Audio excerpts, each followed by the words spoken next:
హైదరాబాద్లో చలి తీవ్రత పెరుగుతోంది. ఉదయం వేళల్లో చలికి తోడు పొగమంచుతో జనం ఇబ్బందులు పడుతున్నారు.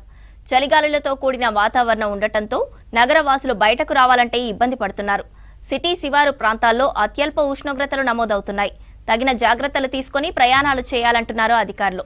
సిటీలో పెరుగుతున్న చలి తీవ్రతపై మరింత సమాచారం అనిల్ అందిస్తారు.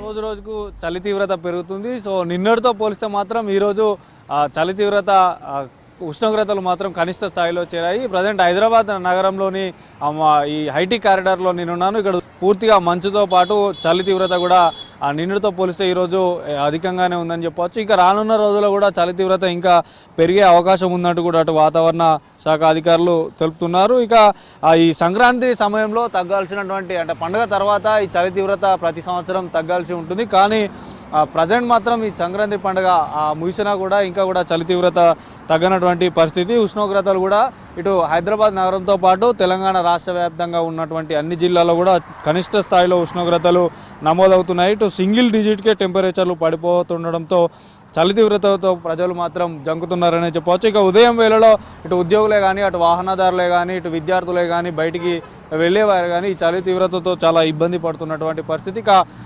ఏదైతే ఆ వృద్ధులు ఉంటారో వారు దీర్ఘకాలిక అనారోగ్య సమస్యలు ఉన్నవారు కూడా ఈ చలి తీవ్రత వల్ల చాలా ఇబ్బంది పడుతున్నారు. ఇక ఉదయం పూట మార్నింగ్ వాక్ కానీ జిమ్కు వెళ్ళేవారు కూడా ఉన్ని దుస్తులు ధరించి బయటికి వెళ్ళాలని చెప్తున్నారు. సో వచ్చే ఫిబ్రవరి శివరాత్రి వరకు కూడా ఇదే చలి తీవ్రత ఇంకా ఇదే కంటిన్యూ అవుతుందని కూడా వాతావరణ శాఖ అధికారులు తెలుపుతారు. అయితే 2 రోజుల క్రితం కనుక ఉష్ణోగ్రతలు మనం ఒకసారి గమనించినట్టయితే ఇటు సిటీ చివరి ప్రాంతంలోని ఇటు పటాన్ చెరువులో అత్యల్పంగా 10 డిగ్రీల కంటే తక్కువగా ఉష్ణోగ్రతలు నమోదైనటువంటి పరిస్థితి. అటు ఇక జిల్లాలో కనుక ఒకసారి అబ్జర్వ్ చేస్తే అటు మెదక్ కానీ ఆదిలాబాద్ కానీ ఈ ఏజెన్సీ ప్రాంతాలు కాబట్టి అటు నిర్మల్ ఆదిలాబాద్ ఈ ప్రాంతాల్లో కూడా కనిష్ట స్థాయిలో ఉష్ణోగ్రతలు నమోదవుతున్నటువంటి పరిస్థితి. సో ఉదయం 8 దాటినా కూడా ఈ చలి తీవ్రత అనేది తగ్గనటువంటి క్రమంలో ఇటు ఏదైతే రాష్ట్రంలోని చాలా ప్రాంతాల్లో దాదాపు 15 డిగ్రీల కంటే తక్కువగా ఉష్ణోగ్రతలు నమోదవుతున్నాయి. సో ఈ చలి తీవ్రత కూడా ఇంకా రానున్న 3 రోజుల్లో ఇదే పరిస్థితి ఉంటుంది. ఇంకా కూడా